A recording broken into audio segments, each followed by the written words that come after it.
see if we can get this done without something happening. Every time I walk out here today, there's this loud noise. So let's see how long this lasts. It's probably a great day to be doing this particular talk. It's just the way that I'm feeling, which is extremely emotional.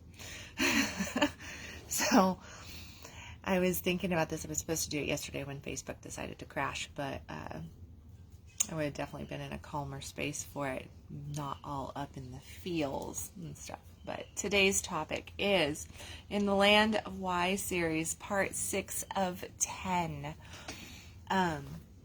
We're talking about why I was a crazy bitch in relationships and why women are so emotional, because that's what it comes down to. Why are women so emotional? You know, we get called crazy bitches all the time. You know, oh my gosh, she's so emotional. Oh my gosh, this. Oh my gosh, why is she so? And guys cannot understand women. And I think that one of the biggest issues that I see in a lot of male-female relationships is guys just going, why? Why is she so emotional? Why is she so sensitive? Why is she crying? Why is she yelling? Why is she mad? Why? Like, what happened? Why did her emotions go like this? Like, I left her in the morning and she was this way, and then at lunchtime we talked and she was this way, and by the time I got home she was another way, and she's just all over the place, and I can't, it's just too turbulent of a sea. And I think the key factor here for guys who are listening to this is acceptance that women are women and men are men, and we're designed that way for a reason, and a woman's never going to be a man. Today's world for sure tries to get us women to believe that we can be men. And there are some women out there that are pretending to be bulletproof and tough asses, and like, yes, I can be just as strong, just as stable, just as, even keel as a man and everything. But at the end of the day, I can tell you that what's going on in here is a completely different story. So I'm going to give you a little bit of just to make the point here as to like women being emotional, okay? And here's the difference, men and women, okay? So I went and looked up some stuff.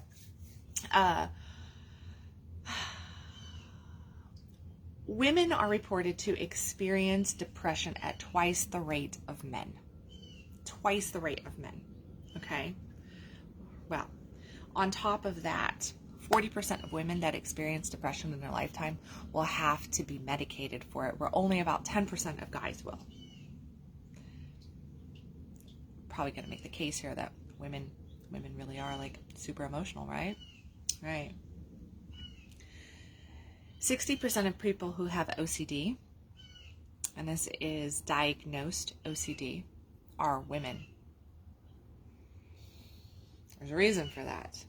Most women, and I mean the majority, so we're talking like probably 85-90% of women or more, don't believe that they're pretty, are unhappy with their physical appearance, don't believe that they're attractive, feel tons of body image issues. So what's going on with all that? And why was I so crazy in relationship? Here's the thing. Us women, we're not problem solvers.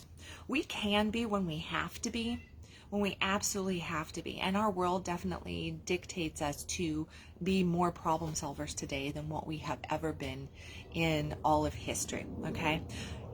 Quick news flash. Guess who created automobiles? Guess who created planes? Guess who created the internet? Guess who created buildings in general?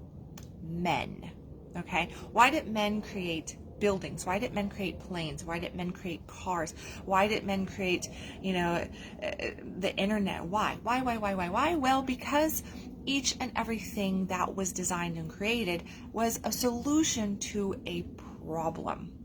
Us women, on the other hand, we're really not into that. Okay, we're not into the problem solving. We don't do well with spending a lot of time thinking about solutions.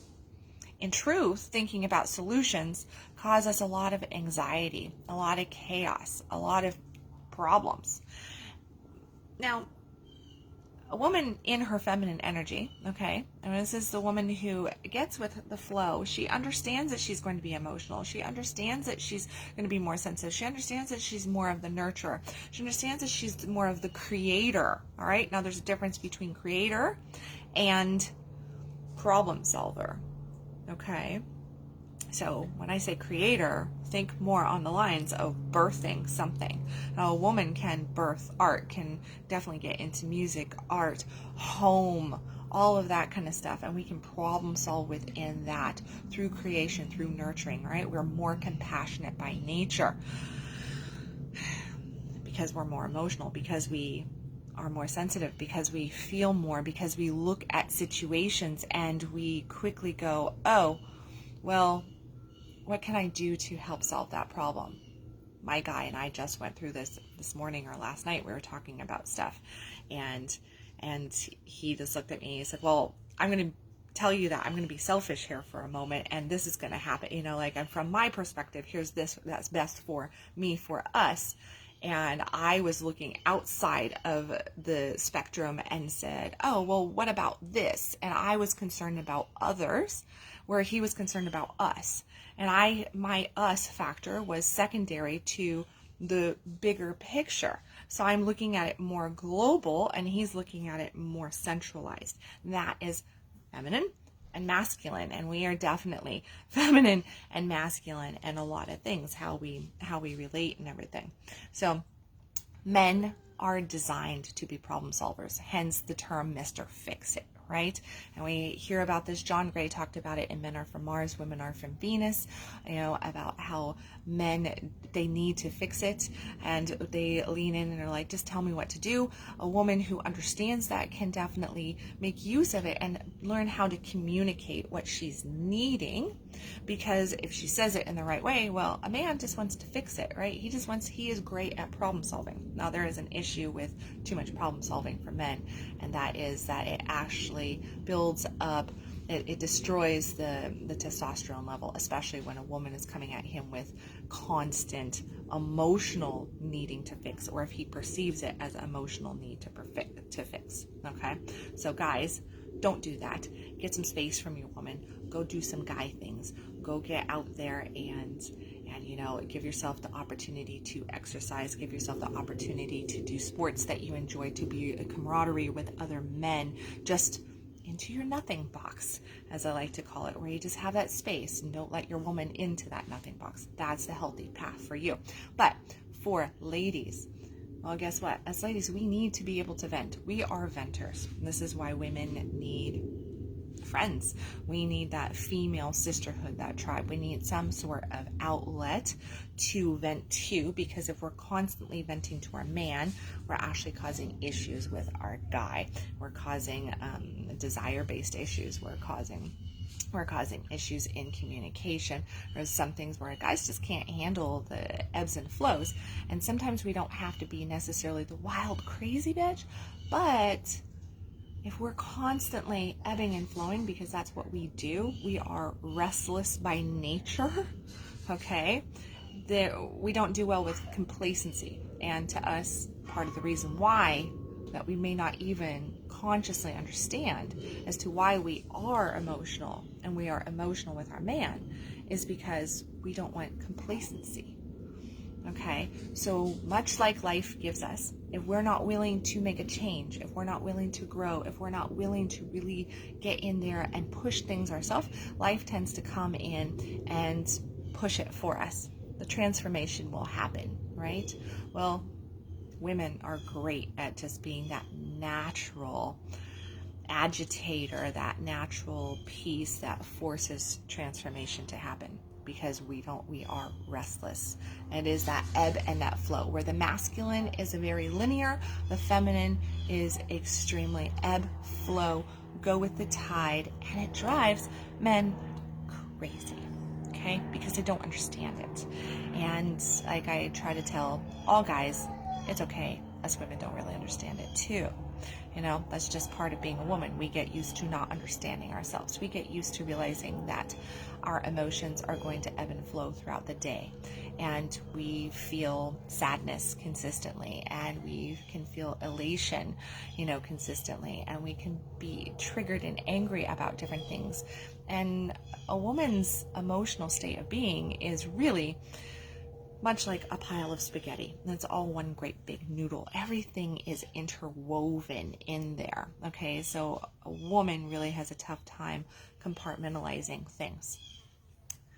Okay, so my point being, 80% of engineers in the world are men for a reason, because it's problem solving. Okay, you're not going to find women that are strong in their feminine energy in a strong masculine position in the world.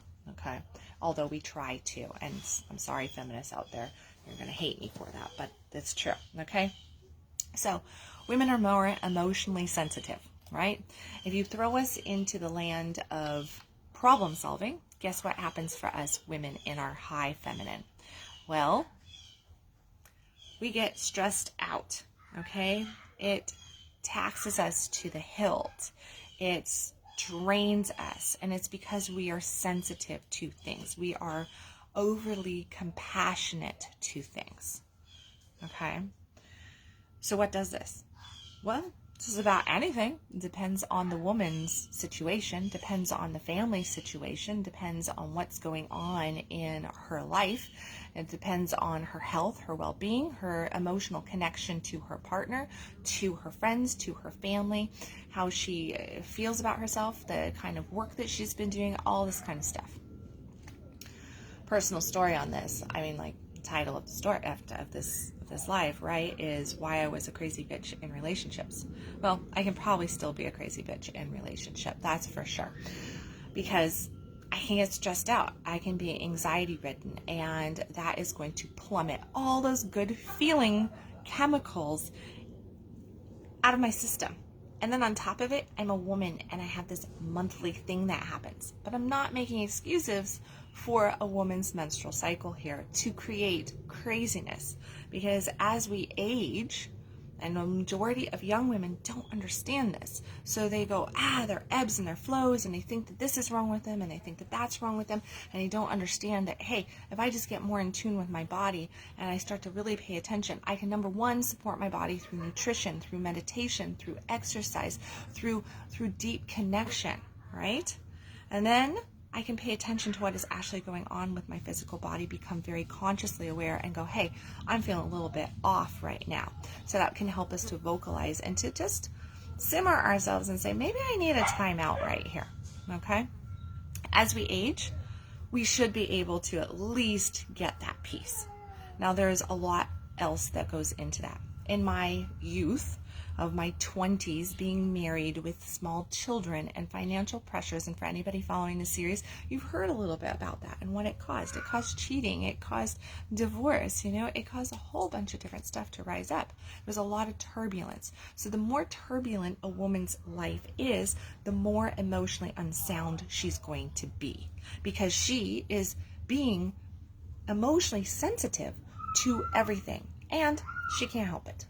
She just can't help it. That's the way she's wired. She's not wired like a man to logically sit down and go, here's the problem, here are the solutions. This causes more stress. Here's the problem, shit. Oh, here's the solutions. What feels best? Oh my gosh, what's the repercussions of that? What's the repercussions of this? Feeling. It's all this feeling.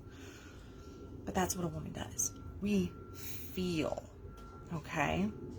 So,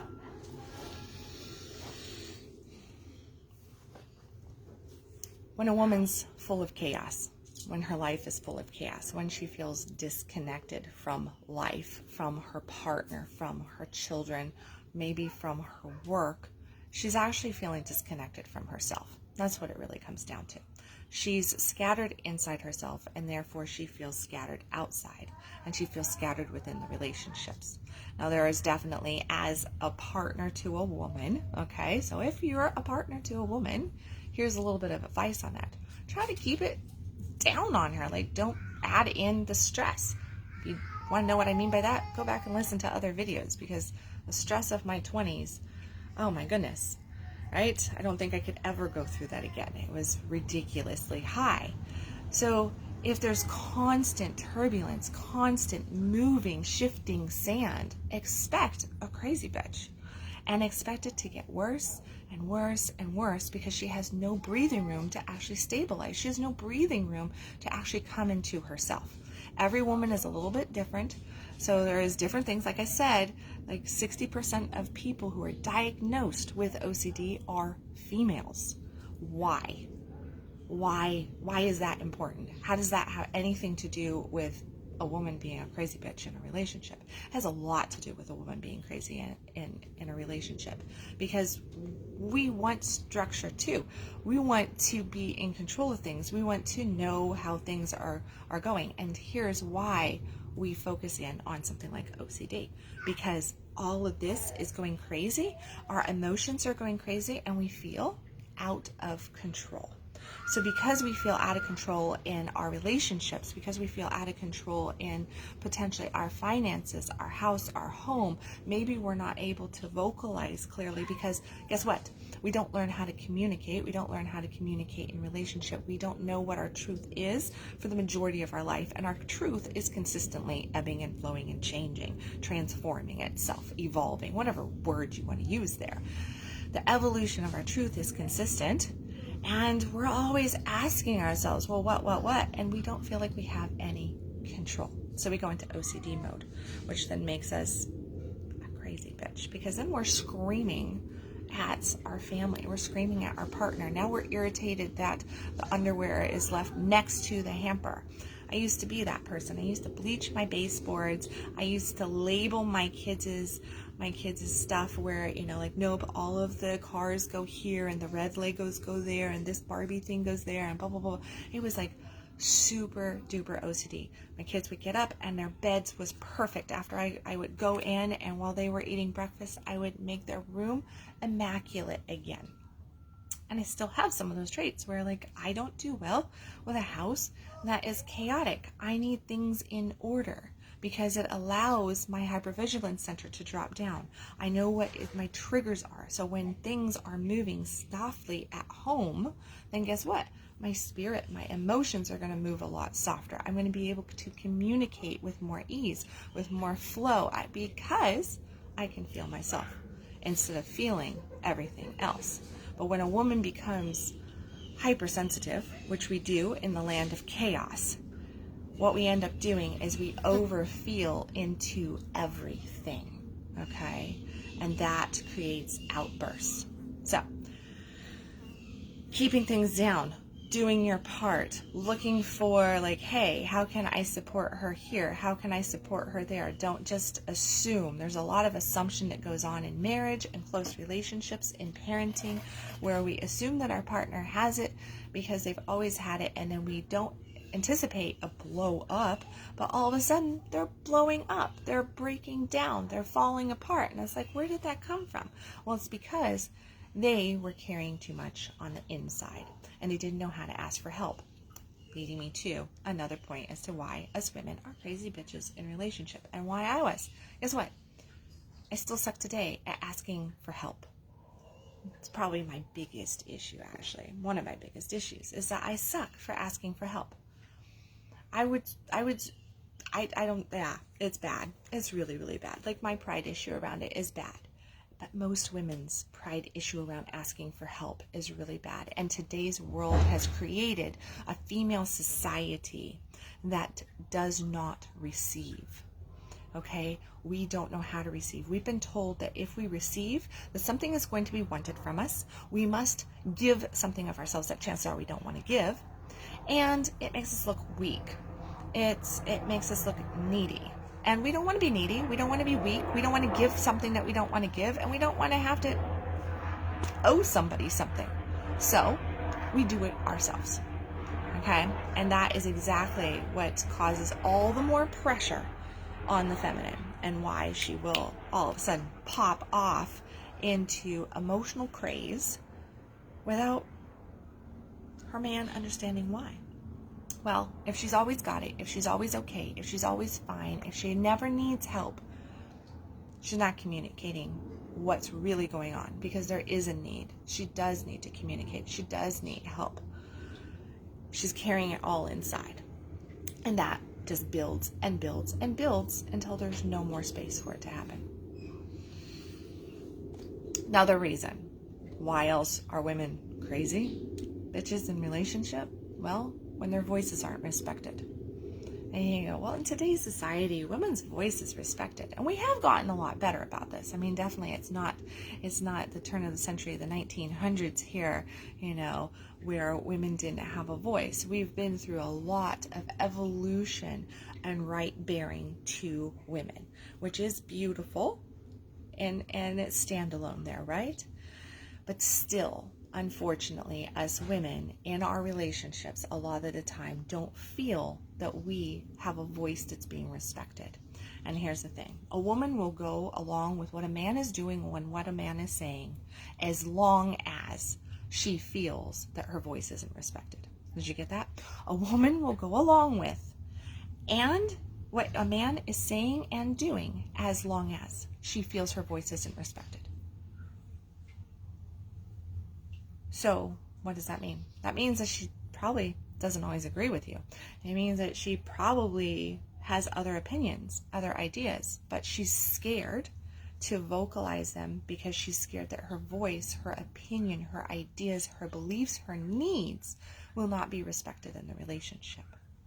And that, folks, was probably one or two as to why. It was probably the number 2 reason as to why I was a crazy bitch in past relationship. Because I didn't feel like my voice was being respected. I was literally told, this is the only way. We don't have another choice. It doesn't matter. This is the way. We must do this.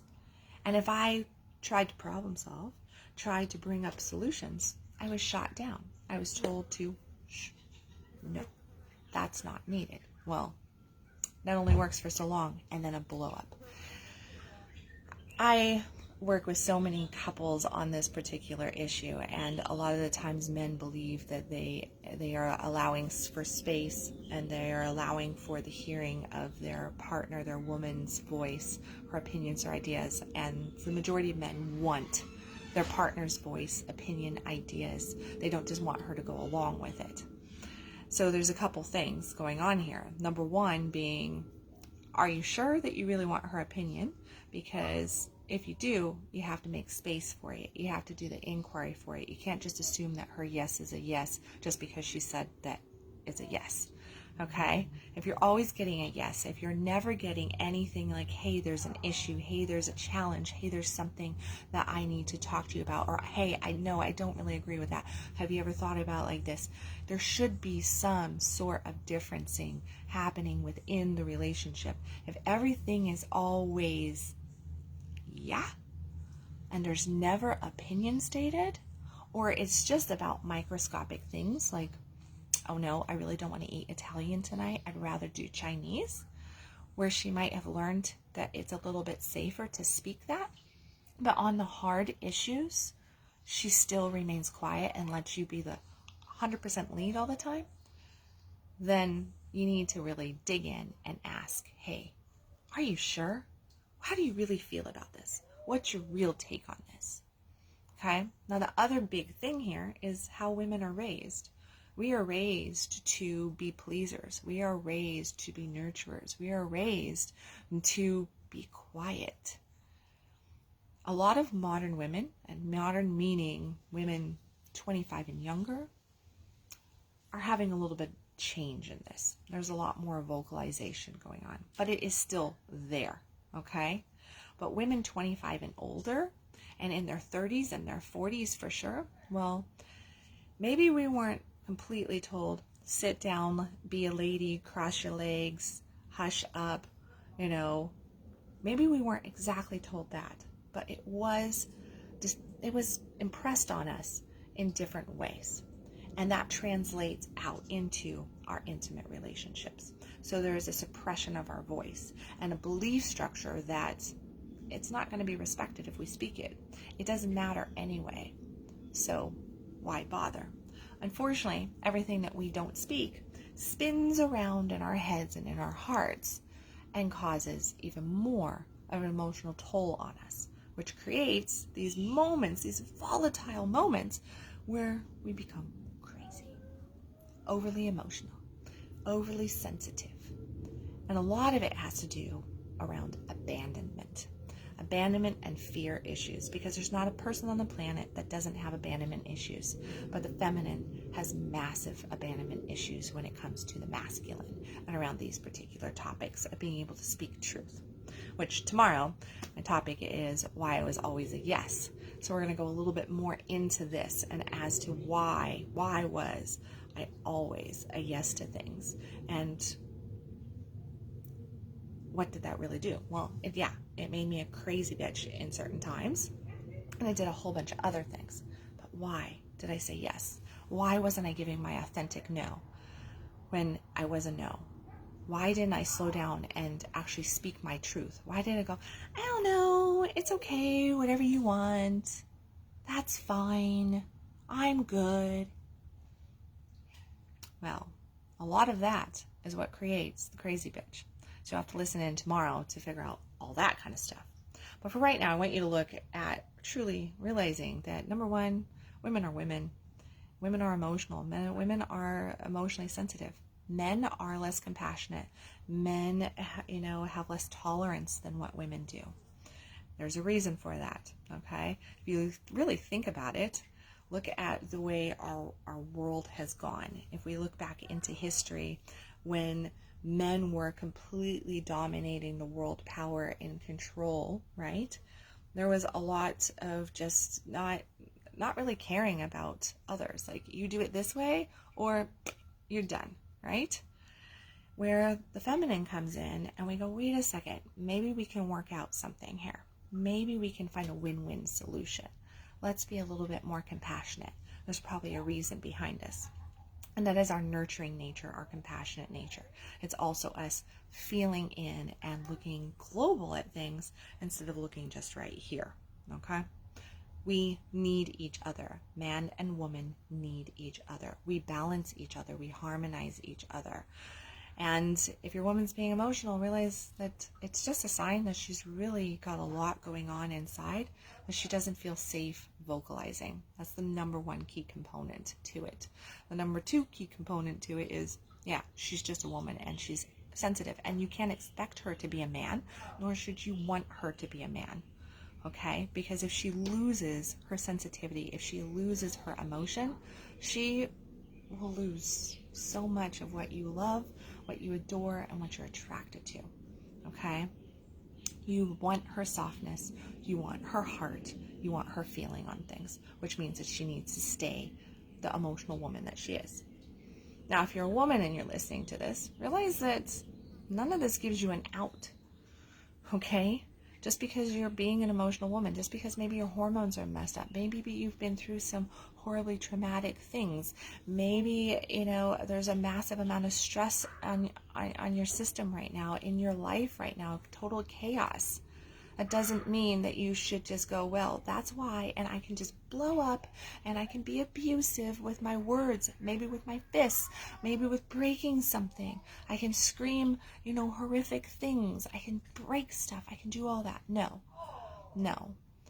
This is an opportunity for you to go, wow, I've had moments like that. I've experienced things like that. I've done some crazy stuff. But it's time for me to take responsibility for my emotions. It's time for me to learn how to speak my truth, learn how to say an authentic yes or no, and work through the triggers, the programs, the fears, the belief structures that are creating this. And at the same time realizing that, hey, when I am emotional, it is okay. I need to breathe into it. It's a time to slow down, to feel, and to review what is causing the pressure of the emotion from the outside world. What am I really allowing to overcome me instead of me taking those steps forward in life the way I dictate?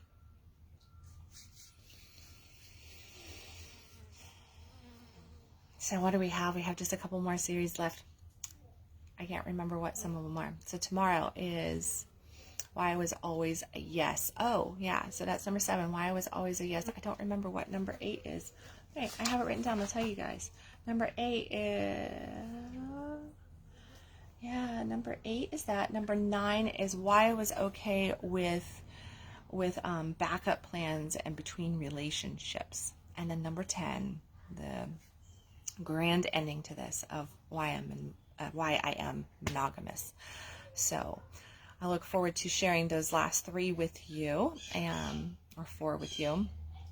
And yeah, if you want more information on, if you're a lady out there, you want more information on how do you deal with the emotional upheavals, what are some of the things that you can do on the inner work to really get clear on knowing your yes, your no's, boundaries, non-negotiables, communication, hormone balance, all that good stuff. Definitely reach out to me if you're a couple that is looking for some help on the subject of like how do we mend some of these trust breaches, this scary land of feminine emotion, or some of the other topics that we've talked about in this series. Then reach out to me for that.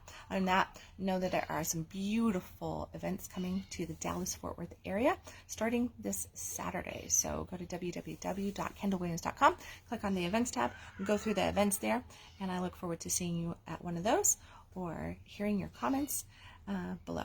As always, remember, you're worthy of a beautiful relationship. You're worthy of love, of communication, of connection. You can have it. It just means that you have to step forward and want it. As always, stop existing, start living. I love you guys, and I will catch you tomorrow with another Land of Why.